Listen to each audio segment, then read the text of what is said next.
Good morning, everybody. What is going on? Thank you very much for being here. Appreciate you guys hanging out.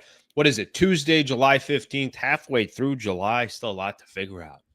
Still a lot to figure out around the NBA. My God, these stories are not slowing down.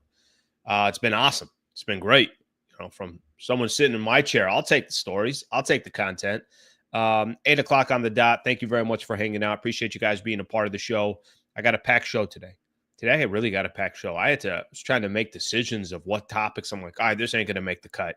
Plus, we're going to have a guest today, so you guys know how quick, obviously, how quick a show like that goes when you have a guest as well. Thank you for being a part of the show. Really, really would appreciate it if you guys can help us get to 33,000 subscribers. We're about 32 and a half right now, so if you've yet to subscribe to the channel, please subscribe to the channel. If you're here every day, welcome. Thank you very much for being here. If you kind of come and go based on the stories, welcome back. But I would really appreciate if you guys can subscribe to the channel. Okay, let me give everyone a quick rundown of the show. Cheers to everybody, whatever you're drinking this morning. I got a good coffee this morning. I got a good brew this morning that I'm just handling, taking care of. I'll have to wait. You guys will see. When I have a guest on, I take 39 sips. When I don't have a guest on, I try to stay focused with my people. Obviously, we'll get to some of the comments as the show rolls on. Let me give everyone a quick rundown of what we got for the show.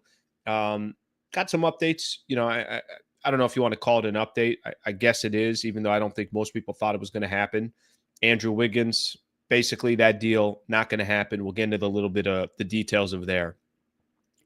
All of a sudden, Lakers back in play for Al Horford. I don't know how real it is. I don't know how serious it is. I know that he still hasn't signed his deal when everybody thought he was going to go to the Golden State Warriors. So we'll see what happens there. And we'll talk a little bit about why I think there are some advantages to try to go get a guy like Al Horford. Josh Okogie, just kind of out of nowhere. There was a date, July 15th, that him and the Charlotte Hornets had to come to some type of an agreement with or go make a trade. And he's available. So we'll spend a little bit of time talking about the type of player he could be if the Lakers can find a way to, obviously bring him on the roster. So we'll spend a little bit of time on that as well. My guy, Trevor Lane, one of the best in the business, will be joining the show in about 10 minutes or so. He'll be joining, and we'll be having a lot of these conversations together. Momentum on Luka. I don't think, and I've said this plenty of different times, that I never thought there's just too many things pointing in the right direction, thinking that Luka is going to be a Laker. There was some reports out there yesterday as well. I know Jovan was doing a show yesterday and talked about how probably leaning towards something happening. What else do I got here? Nick Wright, yesterday I was listening to First Things First. Fan of the show. I don't know what you guys think of that show, but I'm a fan. Listening to them and Nick Wright really, really defending LeBron and still trying to figure out why the Lakers are trying to get out of the LeBron business, or at least it seems so. I'll play a clip of that, and then we'll react to it. So that will be fun. And then I got a lot of NBA news, NBA rumors. I also saw something out there as well in regards to potentially at some point Magic getting back in the front office and taking over the front office. So we'll continue to get all these stories. Thank you for being here. Appreciate you guys having some time to make this obviously this show part of your day. So thank you very much for doing that. All right, let's get things started here.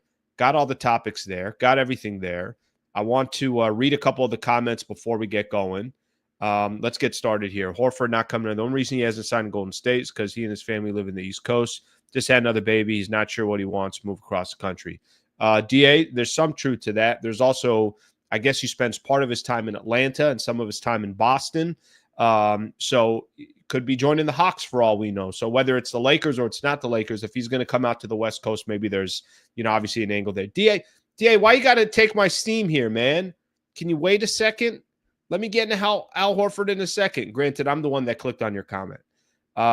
Let's see here. Josh Okogie, is there a way to get him? There is a way to get him. And we'll talk a little bit about him. The only thing I don't like about him, even though he's got a 7-foot wingspan, is 6'4". I think Lakers need 6'7", 6'8" guys, but they can use him. They could definitely use him, and he's definitely a defender.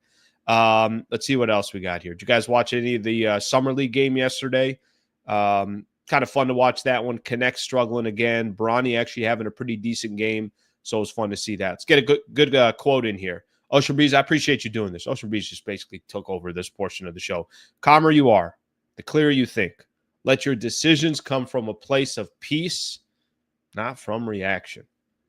Damn, we could all use a little bit of that knowledge right there. Keep those coming, Ocean Breeze. I mean, for the love of God, if your handle's name is Ocean Breeze, that's just a nice account. That's just a nice account. All right, let's get started here. Let's get the show started, and we'll look forward to hitting on all these topics, and I'll get back to some of your comments here in just a second. So let me do this because I think I think this was right before 4th of July. I put out a tweet, and my tweet basically was, Laker fans, you guys got some interest in Andrew Wiggins, and some of the trade would not work in the trade machine. So, you know, I'm going to, next time I put something out on Twitter, let's throw it into the trade machine now. But the concept of it was what I was trying to throw out there. It was Andrew Wiggins to the Lakers, Rui, Dalton Connect, and a first rounder over the Miami Heat. Sammy was on the day that we were having this conversation. I told Sammy, I was like, that sounds like a lot for Andrew Wiggins. So I put out that tweet that basically just said, Laker fans, what do you think? 90% of Laker fans were like, nah, we're good. Yesterday, the Zach Lowe show, doing his show on YouTube, Dan Weike was on there, who covers the Lakers for The Athletic. Used to be the LA Times, now The Athletic. And here's what he said, and I'm just going to read this off here. No need to play the entire clip, but I'll just give you an idea. He said, the Lakers have, I guessed, sniffed around Wiggins. I didn't really understand any of those trade rumors. And then Dan says, they're not interested in Andrew Wiggins. I think I can put that to bed. So I think the conversation that we've had in the past about Andrew Wiggins, I think we're good to no longer have that conversation. If there were Laker fans out there that were not crazy about that idea, we're not crazy about what, you know, the amount of talent that you'd be giving out in order to get a guy like Andrew Wiggins. I don't think you have to worry about that anymore. Let me just, I got a couple angles on this and what my hesitation always is. By the way, I'm going to spend this morning just at least kind of coming out the show. I'm going to do some of these just rumors here real quick. So the Wiggins one, the Horford, and Josh Okogie. We'll do those to kind of start off, and then that will probably transition me to Trevor Lane. Let me kind of just explain a couple things whenever I'm looking at a trade. One of the things is, who's your trade partner? And here's what I want to know with another team's trade partner. Is it a good front office or not? Is it a front office that's known for making good moves and making good draft picks and making guys that maybe can't work somewhere else work at their destination or with their organization? And the Miami Heat basically check all those boxes. And when you have a team like that, it's like, I don't know if I want to make a deal with the Miami Heat. I just feel like there's too many smart people in those rooms. Obviously, the head of the snake being Pat Riley, where you feel like, are we sure we want to do this? Are we sure we want to do a deal with Pat Riley on the other side? That's the first thing that I look at. Just out of curiosity, what the other front office looks like and what is their reputation around the league. If you want to do a deal with Charlotte, I'm all in. I'm all ears. You want to do a deal with the Sacramento Kings? I'm interested. You know, I think there's other front offices. Not trying to clown on those other front offices, but obviously they don't have the reputation of Pat Riley and the Miami Heat.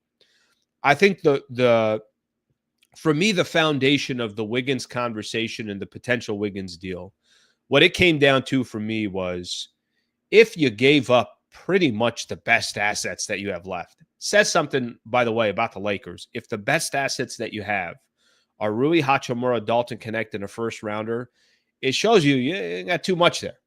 You know, you got to be very, very disciplined when you do make a deal, and if you do make a deal, that if you're giving up those three assets that you have, there really isn't that much left. So you got to be so incredibly sure that the deal you're making makes sense in the short term and it makes sense in the long term. Do you have that feeling with Andrew Wiggins? Is Wiggins, let me give you an example. Not to say this is going to happen, not to say it was ever in play, but let me just give you a dumb example. If you told me the Lakers it was Rui and Dalton Connect, and it was a first rounder, and you were getting the caliber of a player of a Bam Adebayo, you're like, okay, yeah, that's all right. We get it. Yep. Give up. You don't have that many assets. Those assets are worth that caliber of a player. Wiggins wasn't going to move the needle. Wiggins was going to move the needle, but he wasn't going to move the needle to the extent you needed for a trade like that. If you're a team like the Oklahoma City Thunder and you got so many assets where a first rounder is not, life and death, where a number 17 pick is not life and death, where an expiring contract for a good talent, kind of small forward, power forward, and Rui Hachimura is not life and death, then you could do business differently. For the Lakers, you looked at Andrew Wiggins and you're like, yeah, that doesn't all of a sudden put the Lakers in the same category as the Denver Nuggets, the Houston Rockets, and the Oklahoma City Thunder, because I think those are the three best teams in the West. So I think just to put this thing to bed in regards to Andrew Wiggins, it's not that I was going to come out of nowhere and, it's not like I was going to come out of nowhere and bring up Andrew Wiggins unless there was a report to bring it up. This was tangible. We had heard there were some rumors out there in regards to Andrew Wiggins, and then Dan Weike basically said yesterday, yeah, ain't nothing happening there. So I think for those who were a little bit fearful of that situation, I don't think you got to fear anymore. Let's jump into the other one here real quick. And I'll look at your comments in just a second. Couple updates here on the Al Horford front. So I had a comment earlier. Let me just kind of read. This is coming out a couple different papers and a couple different reports. The Warriors have been viewed as the overwhelming favorite to sign Al Horford if he keeps playing. However, a new report from Mark Spears. So Mark Spears was on yesterday. I want to say he was on one of the NBA shows for ESPN, and this is what kind of triggered the conversation. He said Golden State obviously expected him to sign last week. He didn't sign. Lakers, Milwaukee, and Atlanta, I believe, are also interested in a nearly 40-year-old guy who also has retirement on the table. He's still considering retiring. He's not in any hurry. He's got a sixth kid coming on the way. He lives in Atlanta and Boston in the offseason. I'm hearing that whether it's Golden State and a lesser extent to the Lakers, being away from the family that far isn't going to be in that decision. So Al Horford obviously has got some big decisions to make. And I'm going to go back to something when Al Horford was in play. And, I mentioned the moment Lakers signed DeAndre Ayton, I kind of shifted my attention. I'm like, hey, who would be – this was before they brought in Jackson Hayes, FYI. So just give you guys a little timeline of the idea or idea on the timeline. I said that, what DeAndre Ayton can really use? He can use a player like Al Horford. First off, the Lakers, I think Al Horford has a good enough skill set and a skill set just from a pure basketball perspective. I get it. He's older. I understand, that he's not the future for the Lakers. He's about to be 40 years old. If there are Laker fans on here basically saying, please stay away from Al Horford, I understand where you're coming from. But is there anybody in the league that doesn't respect Al Horford? Is Al Horford not a champion? Somebody that for a player like DeAndre Ayton, maybe, just maybe, DeAndre Ayton can use a player like Al Horford around him. How much can Al Horford potentially help Ayton just by being a voice in the room, being a leader? Sometimes you could have leaders on a team and it's the best player on the team, but there's also a lot of times you could have leaders on a championship team or a championship caliber team where they're not the best player. And I think Al Horford kind of falls into that mix, and I think that's what he was to the Boston Celtics. So in regards to Al Horford, that's kind of the latest from a report perspective. And until it's completely dead or until he signs with another team, he's still a conversation because the Lakers are associated with him. The last player that I'm going to mention here real quick because obviously the some of the conversation that we were having a little bit earlier, Josh Okogie will be the last one that I mentioned just from just kind of listing out some players. Evan Sidery put something out this morning. The Hornets will be waiving Josh Okogie after attempting to find a trade before his contract guaranteed date today. Okogie instantly becomes one of the best wing defenders available in unrestricted free agency, who will only command a veteran's minimum salary. I think the Lakers can offer him 5.1 is what I read this morning. Something to keep in mind in regards to his game. He's a really good defender. a hustle type of player. Was with the Phoenix Suns, so you got to see him a little bit when he was in the Western Conference, just giving that as an example. Not going to, blow your socks off in regards to his offensive stats. He's going to be more of a defender, and that's kind of what he's going to be known for. 7-foot wingspan. Spent some time in Minnesota, spent some time in Phoenix, and then obviously got traded to Charlotte. So there's another player right there that could potentially, I think part of the story with the Lakers is you only got so many roster spots now. They can at any point make a trade. They can at any point try to clear up some roster space. Shake Milton, I think, is just there, but eventually probably won't be there. So the Lakers certainly have some options, and obviously there's another name that we're putting into play there. Okay, as promised, let's keep this thing moving because today is going to be a busy day. I want to welcome in Trevor Lane, joining the show from Lakers Nation. Trev, good morning, buddy. Hey, Alan. Thanks for having me on again. How you doing? I'm good, brother. I'm good. So wait, you're back fresh from Summer League? Yes, yeah, back from Summer League. Man, I got back. I was telling people on my show yesterday, I got back, and that first night back, 2 nights ago, I slept straight for 11 hours because I was so exhausted. It's the first time since the NBA Finals I slept more than like 5 hours in a night. Oh, my God, what a difference it made. But, yes, I'm back. Happy to be back. A little bit of Vegas goes a very long way. All right, well, that's I know that's you were mentioning you were going to be out there, so thank you for making the time, buddy. It's kind of funny. Here we are, mid-July, and you've had a lot of these off seasons covering Lakers basketball, covering the NBA. I think in the past, by the time you got about 10 days into free agency, it felt like it was kind of a wrap, that there was just some small things left. And I'm not telling you anything earth-shattering is going to happen, but still a lot of players still have to make decisions. Still a lot of teams have to make decisions on some of the restricted free agents that are out there. What do you make of just kind of where we're sitting here today? Because it doesn't feel like this thing is complete, and it feels like we'll still be using most of July to clear it up. Yeah, you're right. And I think that's a couple of things. I mean, so we have had some it's rare, as you said, but we have had some instances. We saw there was the summer that Kevin Durant, right, where his trade request kind of held up everything. And so free agency, all the moves kind of got pushed back a few weeks, waiting for the Kevin Durant situation to play out.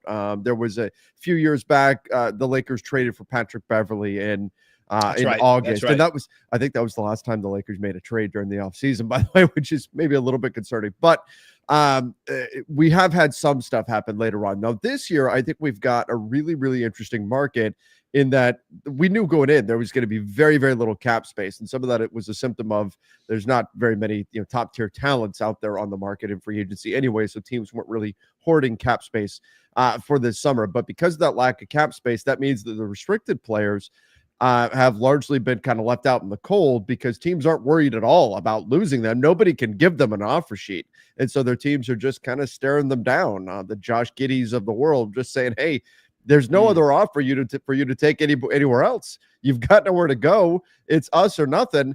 And I think they are sort of daring these guys to take the qualifying offers. And what that's doing is it is pushing a few things back. We also have the Bradley Beal situation where today actually is the day when he's supposed to get the 25% payment on his contract. He'll get about $15 million.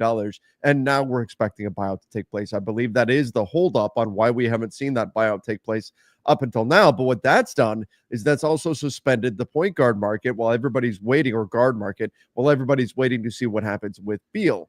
And Beal, when he ultimately reaches a buyout, it'll become known exactly where he's going. I think there's a number of teams, including the Lakers, that would be interested in him. And then once he does that, we're going to have a domino effect. The dam is going to burst, and we're going to see Chris Paul, Malcolm Brogdon, Russell Westbrook, all those guys will wind up someplace. But the Beal situation and just the dynamic of the market, I think, have sort of withheld some of the bigger moves or some of the, I guess, medium-sized moves of the summer, and now pushed them here later into July. So it's maybe a little bit unique in that respect, but I'll take it out because I'm never looking forward to the drought that we get once free agency really ends, and then we get into the dog days of, even the end of July, then into August. My least favorite time of the year for sure, because there's not enough going on around the league during that point in the calendar. I'm with you. From a sports perspective, Mhm. it's dead time. Dead time. Yeah. Victor, you and Victor think alike. He says, I feel like Bradley Beal is holding up everything. Yep. Bradley Beal might be my new favorite player in the NBA. The fact that he's also waiting, like, hey, just in case, he's going to get his money either way. Let me wait till the 15th because I want to make sure that transaction goes in my bank account for another 15 million on top of the 200 plus million that my contract is. Bradley Beal, he should be I want him to be I want him to take over my finances. That's what I want Bradley Beal to do. But that's, I mean, that could be a lot of money. I mean, we're talking, I mean, obviously $15 million is a lot of money, but the alternative is he would get that $15 million over 5 years, same amount of money, Mm. but to spread that out over 5 years when he could have that, hell, even if he just pretends he didn't even get that money, just put it in an interest earning account. Like that's a lot. That's a big difference that we're talking about over the course of 5 years if he's got that money working for him. So I don't blame him one bit. That's the smart thing to do rather than say, hey, go ahead, add that into the buyout. No, get your 15 million right now. Get that money working for you if he's smart. So this is I'm why taking it all makes sense. money out of Fidelity, and I want it in the Beal Investments LLC. That's I right. want That's everything to right. go to Bradley Beal. I'm just going to take my chances with him. We're just kind of rapid firing a couple of players here and just kind of news that had come out. Let's call it over the last 24 hours. Okay. If I want to get your thoughts on a couple players, what do you make of Josh Okogie becoming now in the mix from a free agency perspective? How aggressive, or I don't even want to say aggressive. What kind of a fit do you think that would be? And is that the type of player you think the Lakers should target? Or is there a kind of, well, we got to wait because we're curious about other things that can happen? Just, I'm curious your thoughts on his skill set and how that could potentially fit for the Lakers. I think ultimately he is the type of player in terms of an athletic wing defender that the Lakers could certainly use. I think when you look at this roster, that's where they're lacking right now, and it sticks out like a sore thumb. It's the lack of defensive players, particularly perimeter defenders right now. I think they could use interior defenders as well, but really it's the perimeter defenders, especially with the departure of Dorian Finney-Smith, even though I would contend he did his best defensive work in the paint. But you're missing those kinds of guys. Now, the challenge is, again, Okogie, kind of a one-way guy, right? I mean, he's a good defensive player, but not even 30% from three for his career. Yep. I mean, that's kind of what has plagued the Lakers for years now, is having too many players that are one-way guys. So he fits a need for this team. He fits a need in that they could use more defensive pieces. They definitely need more guys who can defend on the perimeter. But does he check the box of being a two-way player? Not really, because of the lack of floor spacing that he's going to give you there. So I do think that if and when they open up a roster spot, which I expect them to via at least just Shake Milton, I would expect that by July 20th, which is the deadline to waive Shake Milton's contract, they will do that. They'll open up that $3 million that's on the books for him right now, open up the roster spot.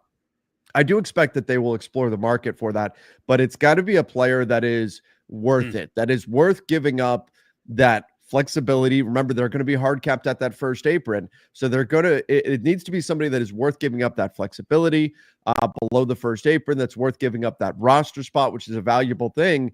I don't know if Okogie is that level of player skill set wise. He fits what the Lakers need, but is it that high bar that the Lakers are going to look for? I don't know. We'll see how much they feel like they need to add perimeter defense when we look at guys like that. I think if it's Brad Beal who says, I want to go to the purple and gold, here you go. Here's your roster spot. Here's your contract. Mm-hmm. If it's the Josh Okogies of the world, I do wonder if the Lakers will be a little bit more patient with that flexibility that they'll have once they move on from Shake Milton, and then see if they can really make the home run swing with that flexibility. Al Horford's name still in the circles, still mentioned around the Lakers. What do you make of what he could potentially be if he was a Laker? I keep mentioning this. Listen, I get it. You want to go a little bit younger, and obviously the Lakers grabbing an almost 40-year-old in Al Horford. The one thing that I will just say is I like the idea and the concept of having Al Horford next to DeAndre Ayton and just having that veteran presence, champion, leader. I think he can be phenomenal for him, but are you giving up a roster spot for that? Are you, what are the benefits? And I think there are some benefits to having Al Horford. What's your thoughts? Just because that name is still circling around the Lakers and circling around other teams. Yeah, I mean that is exactly. We are on the same wavelength here, Alan, because that's Yeah. exactly what I was going to say about Al Horford. I want him with DeAndre Ayton. I want him working with Ayton on a daily basis. I want Ayton to be around him, because Horford's not going to allow any kind of lollygag in any kind of the low motor stuff that we hear about. Pro's pro. Exactly, Mhm. exactly. And so I do like Al Horford a lot for the Lakers. I will say if I'm trying to be objective, I like him more for the Warriors. I think his skill set is a perfect fit for Golden State. I don't want to see him in Golden State with the Warriors, Sure. but if I was Al Horford, I think he's a great fit there. That said, if the Lakers could get him, I would absolutely give up that flexibility, that roster spot in order to bring in Horford. I know he's 39 years old, but he's exactly what this team could really use in terms of a veteran playing with Ayton, giving you a different look at the big position. Now you could say that a guy like Maxi Kleber, maybe he's got that floor spacing ability you'd be looking for from Al Horford, but Horford is just a different tier player, and I really love that he's a ball mover on the offensive end. The ball does not stick with him. He's going to move the ball quickly. He's going to make the right decisions, get it moving around. I thought we saw too much stagnation in the Lakers offense last season, and Horford's a big game player. Man, you get him healthy in the playoffs, he's going to show up. He's not necessarily an 82 game guy at this stage of his career, and so maybe there's a little bit of concern there, but for your last roster spot and to be part of your big rotation, I'd be thrilled if the Lakers could get Al Horford. So yesterday I'm scrolling around on Twitter, and somebody put out his name's Trevor Lane. He said, so far the Lakers have brought in DeAndre, Jake LaRavia, Adu Thiero, while losing Dorian Finney-Smith, Markieff Morris, and Alex Len. Have they improved this offseason? I voted on your poll. 62% of the people out there say that the Lakers got better. 30% said they stayed the same. And 7% thought that the Lakers got worse. You know why I thought this was, by the way, really good poll. And I think I was a fan of it because if I asked most people, hey, if the Lakers, there hasn't really been a big splash for the Lakers, right? Mm-hmm. However you want to look at what the Lakers have done. Yes, they got Ayton, but there is no blockbuster that's happened. And I think that naturally there could be some negativity associated with the Lakers just based off of that. What I liked about the poll, and I want to actually get your thoughts on this as well. What I liked about the poll is most Laker fans were like, no, I think we got better. Wait, but you lost Dorian Finney-Smith and LeBron's going to be a year older and you really didn't make a splash. Typically, I think when polls like that come up, there's a knee-jerk reaction. It's like, well, the team didn't do enough. They suck. They this, they're that. That's not what people said. Now, the question was not also, are they top 2 in the West or are they top 3 in the West? So I think while the Lakers, I think, did get younger, got some size, and got better, it also, in the full context of the Western Conference, it doesn't mean that the Lakers are a top 2 or top 3 team in the West. Were you surprised of the poll, number one? And number two, what would you say about the Lakers offseason? I wasn't surprised. I was surprised more people didn't vote that they got better. I thought maybe the number would wind up being higher. And the reason why I put that out there was just because of the negativity. We can drown in this pool of negativity that tends to permeate the offseason. So when I put that out there, the point was to look at, hey, did the team improve? Yes, in the context of the West, where a number of West teams really got better. We look at Houston, we look at Denver.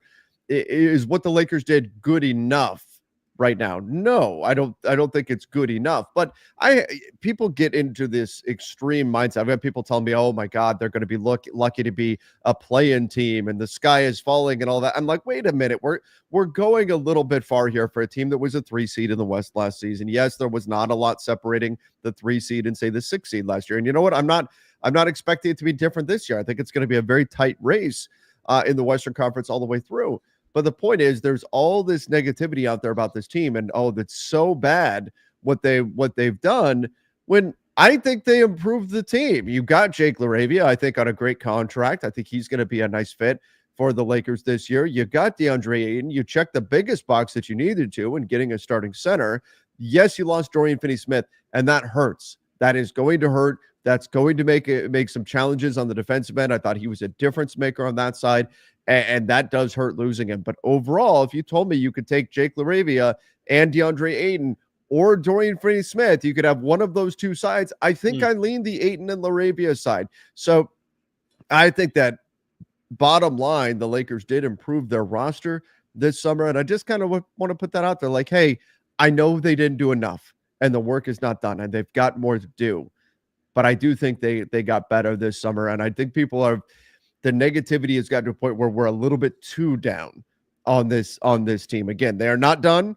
They can't be done. If they're done, they have not done enough. I would not put them in contender status or anything like that. But I do think they made some improvements. Now they got to keep going here.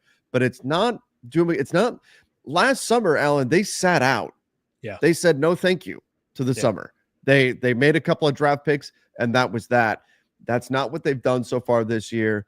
I think they've taken some steps in the right direction. They're going to have to continue down that path, but I don't think they're as bad as some people are making them out to be, as though they're somehow not a playoff team or not even a play-in team or whatever at this point. And I also think we're underselling the effect of what does Luka, LeBron, and Austin having a full offseason together look like? What is that just organic growth look like for this club as well? They had to dramatically change their play style mid-season with that Luka trade. And really, they did it twice. They dramatically changed their play style when they brought in Dorian Finney-Smith for D'Angelo Russell. Then they flipped it again like 6 weeks later when they traded for Luka. And now they're going to have time to really gel, build the team together, and go from there and hopefully hit the ground running this season. So I think people are a little bit too down on the Lakers right now is the bottom line. And that's what the poll was really about. Well, I think if we take a little bit more of a, let's say, a macro view on this, and if you told me, and I don't know how you feel about this, but we'll talk about the Western Conference for a quick second, because some of this is not just what you do. Some of this is what your conference does. Some of this I know we're not paying attention to the Eastern Conference, but the East as well. It's like, all right, well, if I was going through all the teams in the NBA, there's certain teams that wouldn't be in there in the East because of injuries. If I look at the West, OKC, Houston, and Denver, for me, I think that's the top three in the Western Conference. Really like what Denver did. Don't forget, Denver took OKC to 7 games. Houston, I think there's a little bit of a question mark there. I think there obviously is going to be health about Kevin Durant. There always will be. But, man, I like their philosophy. I like Ime Udoka. I like, what they were able to keep in that trade. I like the style of play that they have. And if there was one area they really struggled in was going to get buckets, well, you got one of the best bucket getters out there. And I don't think you really need him to do much else. He can just focus on what he does. I think after those three, you can sell me on, hey, the Clippers are good. You could sell me on Minnesota's good. You could sell me on Golden State might be a headache. But I put the Lakers in a similar category. I'm not 100% sure what all those teams are going to be. And I'm sure San Antonio is working their way up. We'll see how much, what the types of steps they take. Is Memphis competitive and really good? I don't know. I'm not 100% sure. But I think after those three, it feels like to me, there's a lot of question marks for many of those teams. And I've put the Lakers in a similar category. Absolutely. Yeah, they are one of those teams that's competing right now to be the 4th best team in the Western Conference. And they're certainly in that mix. And we look at how they played last season. Again, I know what we saw most recently in the first round of the playoffs was not great. But what we saw for weeks before that, they had stretches where they were really good. And we went, whoa, okay, this team's really got something here. Now, there was a stretch where they performed really well defensively. Some of that might have been a little bit of luck in terms of opponents' three-point shooting percentage was abnormally low. But still, I do think there is something here with this team. Again, not saying they're a legit contender in the West right now. They have more work to do. Not saying they improved by leaps and bounds or they're significantly better than they were last year or anything, but I think we're underselling just the organic growth from this club. And I think we're not giving enough credit to the Laravia and Ayton additions. Dorian Finney-Smith walking definitely hurts in terms of that overall basketball math, but I do think they have improved here. So they're in the mix in the Western Conference, and they are, I think, a move or two away from being a legit contender, which, Alan, I get the frustration with that being in that spot because that's also where they've been for years now in terms of well, if they can just do this, if they could just fix this Sure. problem, then they can really, make a run. And that's kind of the world that they've been living in for a bit. But I do think they improved the team from last year. And hopefully they're not done, because again, they've got some defensive issues to address, some more things that they need to do. But I just don't think they're quite as bad as the doom and gloomers out there think. Here's where I think some of the doom and gloom comes from, to be honest with you. I think some of it also has to do with they're in such a weird position. And I think that there's just, obviously this has been part of the conversation all summer as well. LeBron and Luke are 14 years apart. We all have analyzed the Rich Paul statement when he opted into his extension for 52.6 as if it's the JFK files. And we've looked at every piece of information that came from there. I think part of the frustration is they're stuck in a very difficult position here. You have a really difficult time planning out 5 years ahead. And you're also trying to win right now because LeBron is in the window he is. But decisions you might make for tomorrow or for today might not make sense for tomorrow. I'm just kind of trying to figure out here. Let me give you an example. We saw and I know you were very active on this as well. When those reports were coming out about Andrew Wiggins potentially with the Lakers, and then there were kind of some trade ideas thrown out there. It was Rui, Dalton Connect, and a first rounder. Mm-hmm. Those are really the only assets you have right now. Yeah. So if you push those assets to the middle of the table and you're looking at your cards in poker and it's 9-8 suited, it's like, am I going all in with this? Yeah, maybe I can hit something, but is that a good idea to be going all in with this? The point I'm making, Trev, is I think that part of this has to do with their current roster, and the other part of this has to do with, as an organization that eventually has got a plan with life after LeBron James, how are you responsible and also thinking about what life looks like down the road? So what's that balance act? Because I don't think if you give up Rui, Dalton Connect in your first rounder and you do that this summer for another player, whatever the case is, man, you can't miss, because you only have so many assets left. Mm-hmm. And there is going to be a time when LeBron's not with the Lakers. And you want, obviously, you want to be able to build a contender with Luka. You only got so much that you can work with. Do you agree that that's part of the frustration as well, is just because there's some unanswered questions that aren't going to get answered for at least a year? Yeah, I mean, this is the Russell Westbrook trade, right? I mean, they're still paying for the sins of the Russell Westbrook trade, and that's part of the reason why the Lakers have consistently used future assets to try to solve immediate problems or fix the mistakes that they made in the past. And now they're in a position where they're so asset poor, they just, whatever they do, they cannot get it wrong. It has to be right. Whatever they do has to be the right decision. And when you're operating in that way, it can create hesitation. It can create inactivity. You look at the Thunder, right? The Thunder have tons of future assets, plus a great team already. They can make 5 mistakes, and it doesn't matter. They've got the assets to fix those mistakes. And instead, they're trading Josh Giddey for Alex Caruso and hitting it on the money. And right? Somehow not giving up any picks in that, despite having all the picks, they didn't have to give up any of them in that deal. So the Lakers are not in that position. And that's by no means is that to dismiss what it took to get there, because that's largely their own fault, right? In terms of them having this lack of assets right now. But it does mean that whatever they do, it's got to be right. And it's got to be not just a winning move, not just a move where they win the trade or whatever it is, right? It also has to be the right fit for this team. It's not just about winning the deal. It's about finding the right fit and the right pieces that are going to take you to the next level and identifying what those pieces are. And so that's going to be the challenge for them here moving forward. That said, we're already starting to hear hey, next summer they could have 3 first-round picks they could put in a trade. Nobody wants to hear that. Nobody wants to hear that, not after we heard that 2 years ago, and then they sat out the summer. Nobody wants to hear that, then they'll have more picks to play with thing. It's still true. Is that, can I, Trev, can I say this? Is that part of the, I've at the exit interview when it was Rob Pelinka and it was JJ Redick, and I heard Pelinka talking about how get ready for this summer. There's going to be a lot of movement. There's going to be a lot of this, a lot of that.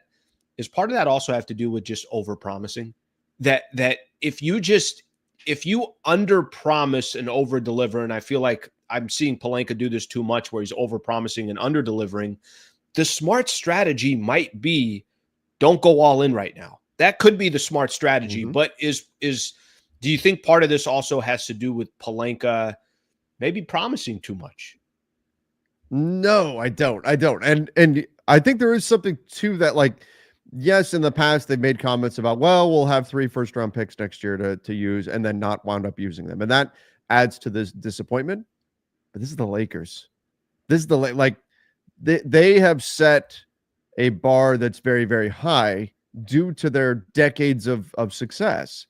And so it's not, Rob saying, hey, we'll have 3 first-round picks to use. Whether he says it or not, there's going to be the expectation out there that the Lakers do Lakers things, that they go out there and they make the moves, they do what's necessary to go win and compete for championships, because this is the Lakers. That is the standard that they have set through decades of success as an organization. And so that's going to be there, whether or not Rob Pelinka talks about, well, we'll have more assets to use. If Rob's not talking about it, we're going to be talking about it. We're going to be talking about those things, about the Lakers and their ability to go make these moves and how they need to get something done and all of that. If this were the Hornets and they're talking about, well, we're going to be a little bit patient and we may not win this, you're like, okay, Hornets fans would say, okay, no problem. This is the Lakers. This is a different situation. This is a situation where that excellence is expected. And we can say, well, Lakers fans are spoiled. Yeah, it's because the organization has been great to them for decades and had this and built this standard through their own success. So do you know what my concern is, Trev, with that? Huh. And I don't think you're wrong. But here's my problem with that. My problem is, look at the last 15 years of the Los Angeles Lakers. That's not the Lakers you and I grew up with. And I think that the idea and the concept of the Lakers in the past, yeah, we win every year. We compete. If it's not a championship, it's a bust. I think that's hurt them over at least this last 10-year stretch. I think that's hurt them because they're chasing their own tail. It feels like they're chasing their tail every single year. And there's this, I get it. You got a fan base that thinks they're supposed to win every single year. But if you're a good front office, you're not letting your fan base determine what you should and what you shouldn't be doing. We understand what we're supposed to be doing. Yes, we have high expectations, but if we try to accommodate our fan base, then we're going to make 39 dumbass moves every year because we're just trying to accommodate our fan base. I just don't know if it's the same NBA. I get the perception of the Lakers, but I think there's a reality. And my only issue with, I'll go back to what we were just talking about. You just said the 3 first rounders for next year, whatever the case is. If that's the right move for the organization to wait till next year, then I'm okay with waiting till next year. What I don't want to see the Lakers doing is continuing to chase something that's not realistic. That's kind of, I guess, the point that I'm referring to there. I think that with chasing something that's not realistic, I agree in that you don't force something if it's not there. You don't force something and wind up putting yourself in a worse spot. But also, what you also don't do is become fixated on the future and, hey, what could happen in 2026? What could happen in 2027? Now, Alan, who knows? Maybe if they're hearing through back channels, hey, Giannis is going to want out in a year. Sure. Okay. Sure. Then be patient. And if there's a franchise, it's probably the franchise. Right. Yeah, exactly. And so if that's, and we're not privy to that, if that's out there right now, then okay, then that makes a lot of sense. But if it's hey, we could maybe kind of sort of have the ability to go do something in a year or 2 years, and there's something that's on the table right now that value-wise makes sense, and they pass that up, that is where I think there would be a mistake. If all that's out there right now would be you give up everything for Andrew Wiggins, okay, right? Like, I get that. Then it makes the decision for you. Exactly. And so that's it. Part of it is some of the information that we're not privy to, exactly what is truly available to them. and what is not. And if this is a complete, nope, we're not doing anything with future salaries because we think maybe, possibly, someday there might be a chance we get another player to pair with Luka, I think that's a mistake. If there's really nothing here right now, and we're hearing some positive things about what this can look like a year from now, okay, well, maybe you go into the season with what you've got, you reevaluate mid-season, you figure out where your deficiencies really are aside from just where they look on paper, and then you go from there. And historically, that's how this front office has operated. They've gone into the season with the team as is. They've figured out where their issues are. Then they've tried to address those mid-season at the trade deadline, for better or for worse. And so that's where I could see this ultimately heading. And a lot of it comes down to what is really available to them right now and what is potentially on the table. Final one for you, buddy. And I appreciate the time as always. It's funny because I don't know what you thought was going to dominate the headlines this offseason. And if I said, hey, give me what's the one storyline that's going to dominate the headlines this offseason for the Lakers, I think you could easily make the case. Is Luka happy?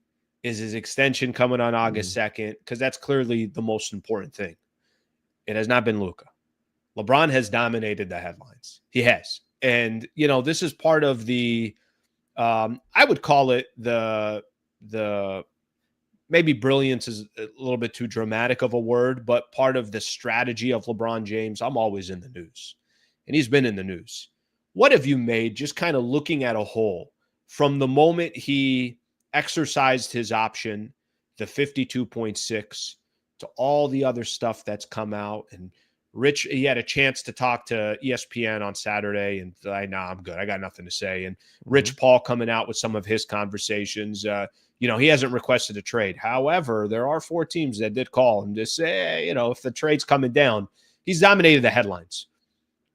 I guess my question to you is, what have you made of the LeBron chatter all summer? And how do you think, are we sitting here a year from now and LeBron is working out some type of, potentially another year with the Lakers? Or do you feel like a lot has been reported out there that maybe this LeBron and Lakers relationship, maybe this is the final year of their partnership? I think that when we look at the dynamic with LeBron and the Lakers, it makes sense why we're at this point, right? I mean, Luka's in town. This is the first time in LeBron's life where he's not been the most important player on his team, right? The most important player for the Lakers is now Luka. He's 26 years old. That's why. If LeBron was 26 and Luka was 26, yeah, it's probably LeBron. Sure. LeBron's still the most important guy. He's not anymore. If he was 35, he'd still be the most. Yeah, exactly. But that's not the situation. So this is the first time that LeBron has ever not been the most important player on his team. And I would understand that being an uncomfortable situation. I understand the desire to go win right now and not wanting to hear, well, we could do something a year from now. Well, we're going to try to build this team around Luka. We're going to try to get future pieces and maybe not be fully committed to winning just this season. And that's going to create frustration from him. So I understand the response there. This is also, I think, the closest we've ever seen to LeBron saying, improve the team or I want out. He's not specifically said that. He's not threatened to leave or anything like that. But this is about as close as we've come to that. And I think that's what is new. I still think at the end of the day, LeBron's going to be a Laker. I think it's what makes the most sense. He'll be in purple and gold on opening night, and we'll see him play for the Lakers this season. I think that's where this is headed. Where it goes from there may depend on how much longer does LeBron want to play. What do the Lakers want to do? Do they want to fully pivot to a Luka-led team? But what I really don't understand, Alan, is right now this kind of sentiment that's going around right now for a situation that makes a lot of sense. I understand why LeBron would feel the way that he does, the way the Lakers would feel the way they do, and how maybe there would be a little bit of tension there. All of that makes sense and no problem, and that's the kind of thing that franchises and players go through. But why is there this, like, from the LeBron side, this, I don't know why anybody's talking about this. Just go enjoy your summer. They started all of this. Nobody would be talking about this at all if they didn't issue the statement that they did when LeBron picked up his option about how, well, maybe the Lakers don't want to win right now. We're going to have to keep a close eye on it. That's what got the entire league to start talking about, whoa, okay, I guess LeBron's maybe looking to leave the Lakers. If he just picked up his option and said, I'm looking forward to next season with the Lakers. None of this is happening. Can So I I answer don't. your question? What's that? Wants to dominate the headlines. Yeah, and look, that's and by the way, I think that this is I think the fork in the road for some people when it comes to LeBron. There's the portion of the basketball side where I don't care who the hell you like and who you root for. If you don't appreciate what LeBron has brought to the game and what he does on the floor, I have a difficult time having a basketball conversation with you. But the opposite side of that is, and there'll be a lot of people saying this, oh my God, this guy, another headline. He wants to be another conversation about LeBron. Every little thing. And sometimes you don't have to say anything in order to get the headlines. And I think that has something to do with it. But I think what you just mentioned about the Rich Paul statement, the Rich Paul release is what started this whole thing. Yeah. And we didn't even say anything. We didn't even do anything. You know, we're just, like you said, to go enjoy your summer. He was on NBA TV yesterday.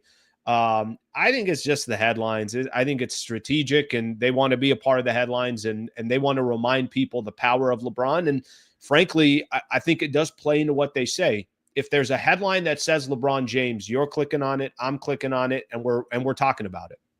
Well, and look, and all of that's fine. You know, I don't even have a problem. Like, I think LeBron is masterful because the things that he does to kind of get his point across, he's got complete deniability. What?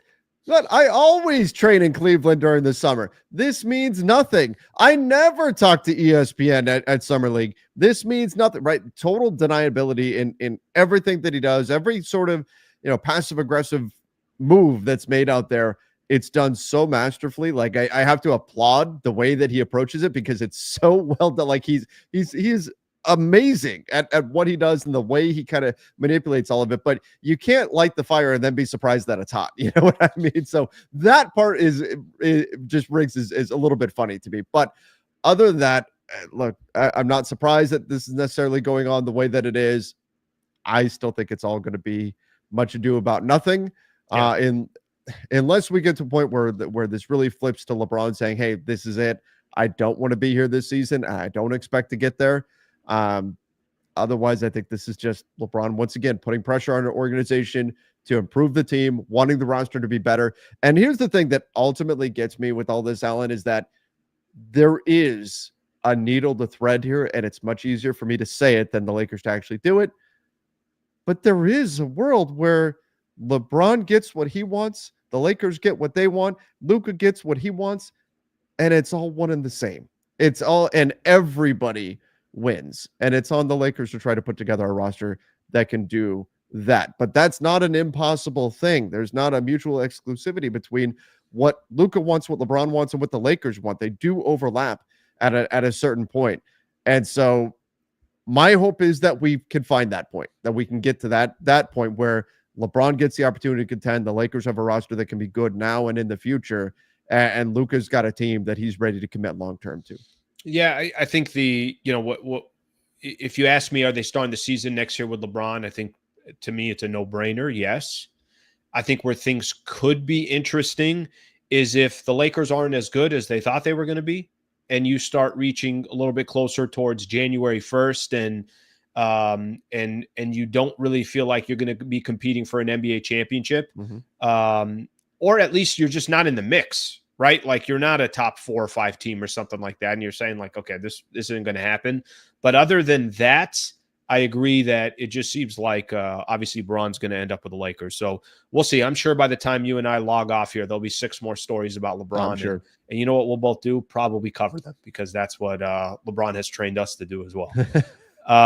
Trevor, I appreciate it, buddy. Thank you. This is a really, really fun show and great insight as always. I know the listeners always love getting your opinion. So thank you, buddy. I appreciate you coming on. Hey, as always, Alan, thank you for having me. All right. That is Trevor Lane right there. Good stuff. Really good stuff right there. You know, there's a number of different angles I could take from that. There really is. I'll stay with the Bron thing for a quick second. And I'll make this a little bit more of a story because I put in my notes here the Nick Wright defends LeBron, so I want to play that as well. But just before I do so, I think there's some portions of our conversation that we had. I'll give you an example about the Laker portion. About just it's not the same.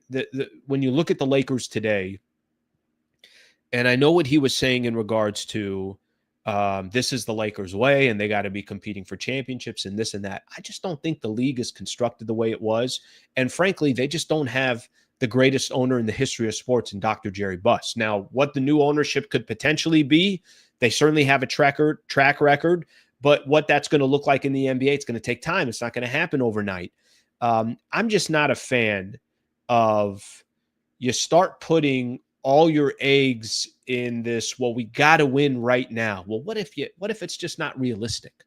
What if you just don't have a good enough team?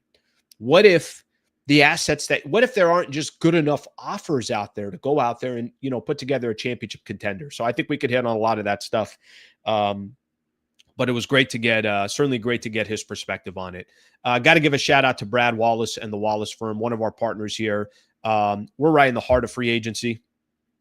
Everyone's reloading. They're making moves, trying to get the edge for next season. That's exactly what Brad Wallace and the Wallace firm do, except their offseason is the courtroom and their free agents is big cases. Let me give everyone a quick example here.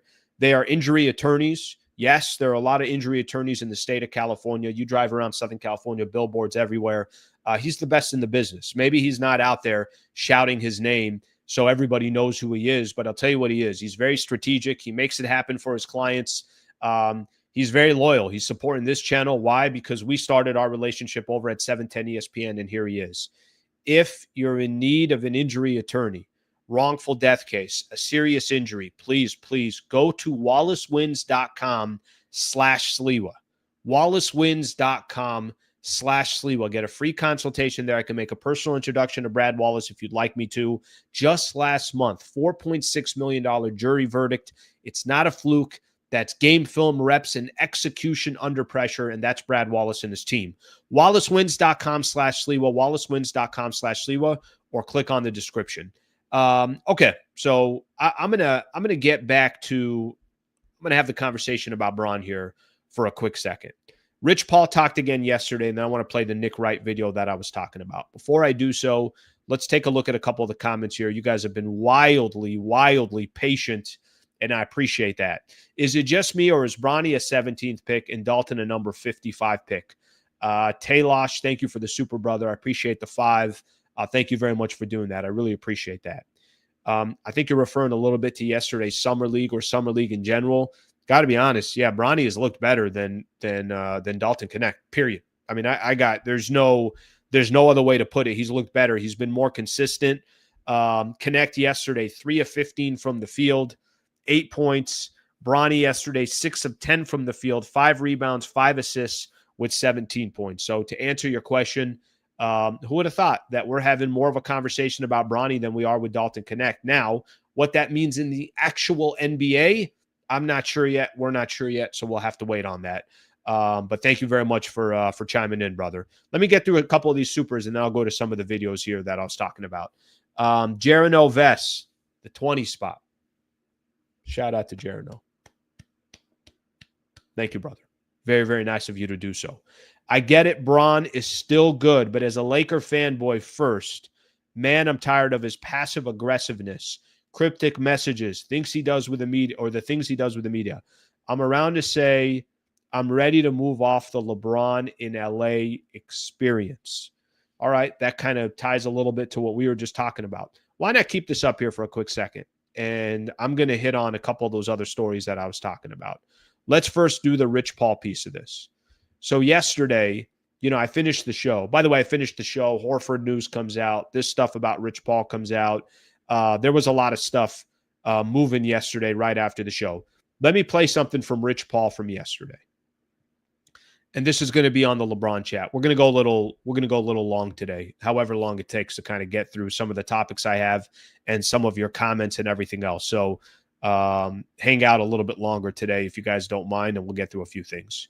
Rich Paul was on NBA TV yesterday, and I think with Frank Isola. Take a quick listen to what he's talking about and the conversation about LeBron. And I think this ties into what this chat is saying too. This super is saying about the passive aggressiveness and everything else. Take a listen to Rich Paul.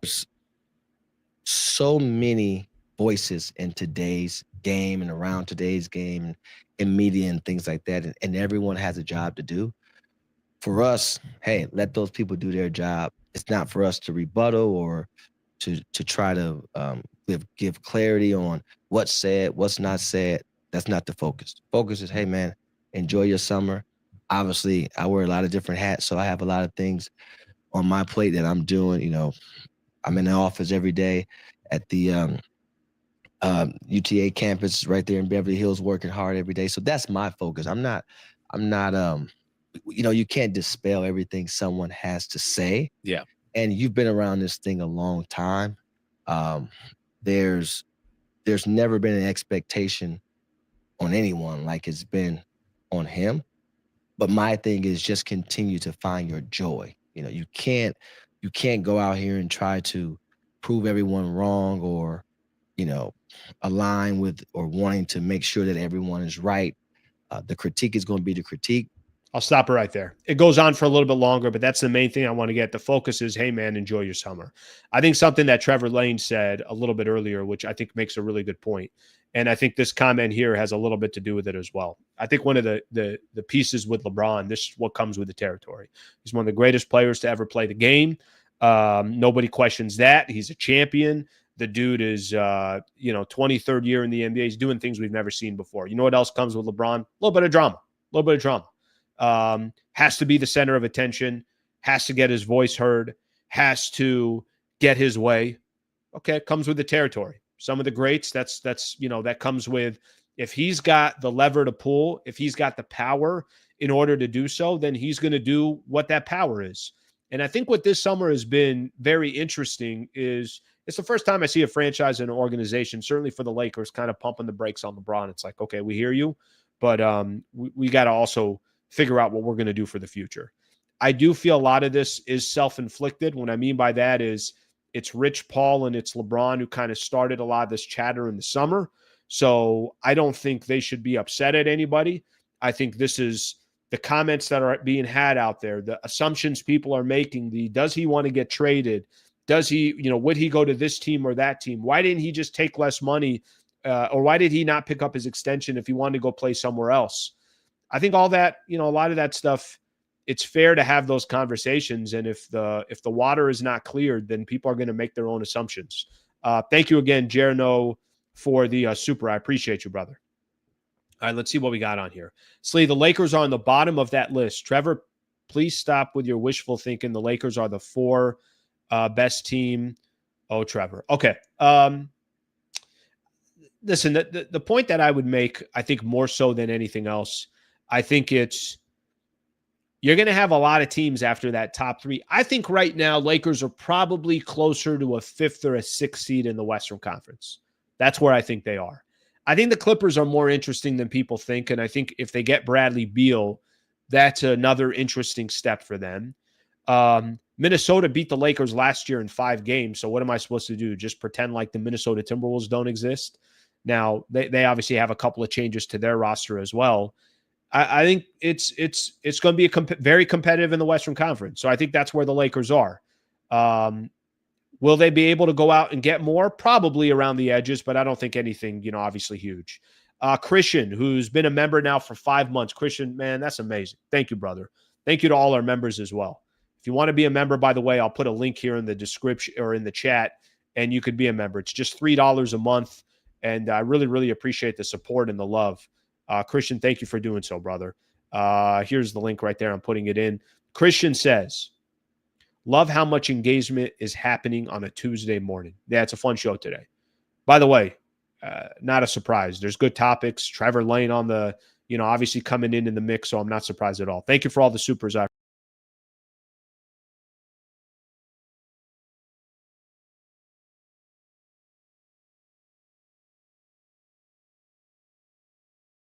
What did I just do to myself? Am I back? All right, I'm back. My apologies there.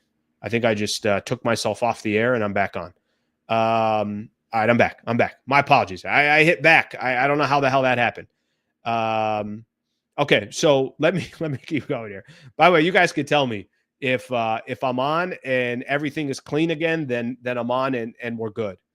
Let me play this Nick Wright video. All right. All right, let's see. Come back, Slee. All right, hopefully I'm back on. And if you guys are good to go, then we're good to go. You guys can tell me if I'm back on here. Nick Wright yesterday was doing their show. Doing first things first. Probably should have done this one separate. We're just going today. We're going. I'm going to play something for everybody here.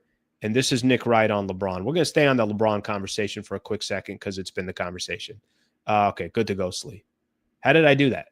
I literally took myself off the screen. I eliminated myself, and then I resurrected myself. Okay, take a listen to this.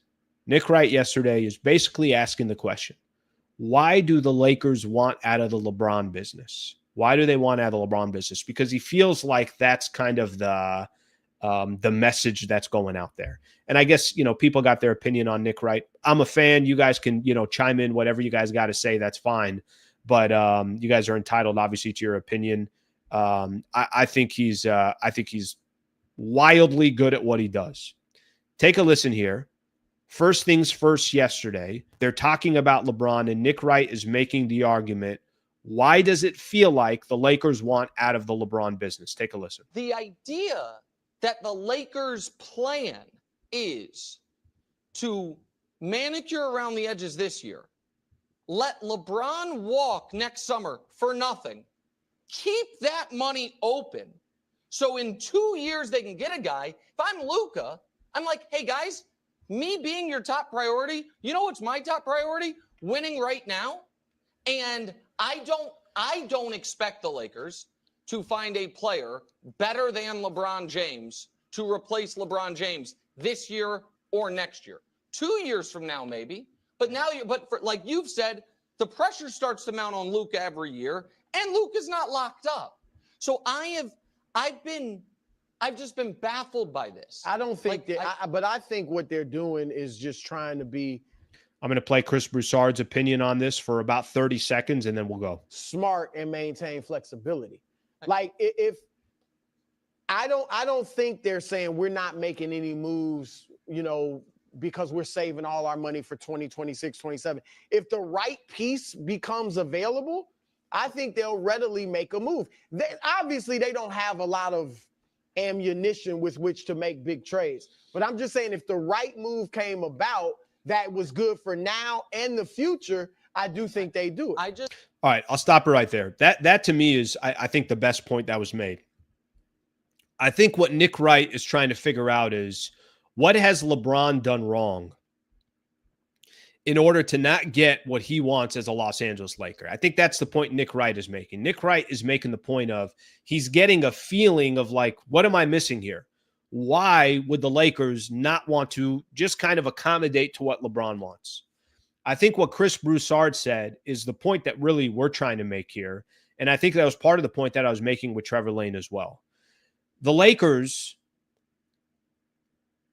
I think, feel that at the end of the day, if we got away, LeBron's angry, Luka's angry. Which one should we pay more attention to? They're going to pay more attention to Luka. Nothing personal. It's 26 years old. That's going to be the center of your franchise for hopefully the next 10 years or whatever the case is.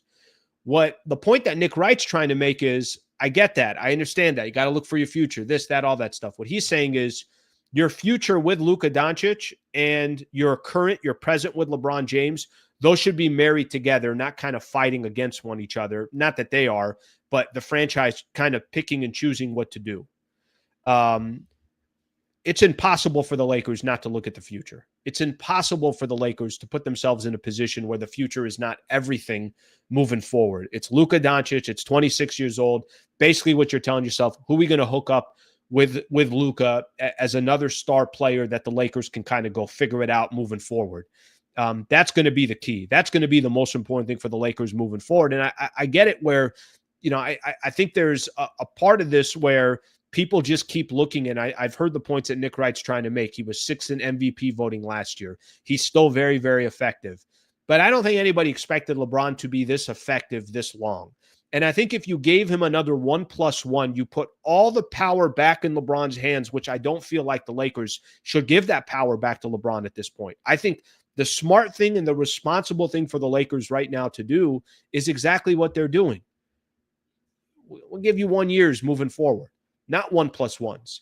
And if Rich Paul wants to go out there and say, well, we didn't even ask for a 1+1, We were just signing this deal and this extension. That's fine. I mean, I don't really see why that would make any sense for LeBron. LeBron should be getting 1+1s, but it's the first time, at least that I've noticed, where the Lakers really put their foot down and was like, all right, we can't give you another 1+1. Take this final year of your contract. We want the flexibility. What Chris Broussard said, that one word is the most important word for the Lakers moving forward. Flexibility. Options, that they're not married to another 52 or 55 next year. Let's see how this year plays out. Maybe LeBron is great again, and the Lakers right at the end of the season say, "Bron, let's talk. Let's figure out what we're going to do again." Maybe Bron decides, "Nope, that's it. I'm done. I don't want to." Maybe LeBron has a deep, goes on a downhill trajectory, and that's kind of it for his career. Maybe LeBron decides to retire. But what the Lakers can actually do in that situation, in this predicament, they can decide what's best for the organization, not what's best for LeBron. And I think that's the main point that I take away. It has nothing to do with LeBron. LeBron has done nothing wrong, none of that stuff. He's 40. He's still printing tickets. He's still printing money. He's still, obviously the biggest name in the NBA. To this day, he's still the biggest name in the NBA. But with all that being said, what his goals are may not be the same goals as the Lakers. And in 2020, they were the same goals. And in 2021, they were the same goals. In 2023, they were the same goals. In 2025, they might not be the same goals. So that's the one thing that I would take away from a lot of that, from that clip there with Nick Wright and the Lakers obviously kind of figuring out what they're going to do for the future. All right. That's a lot of stuff that I'm throwing at everybody.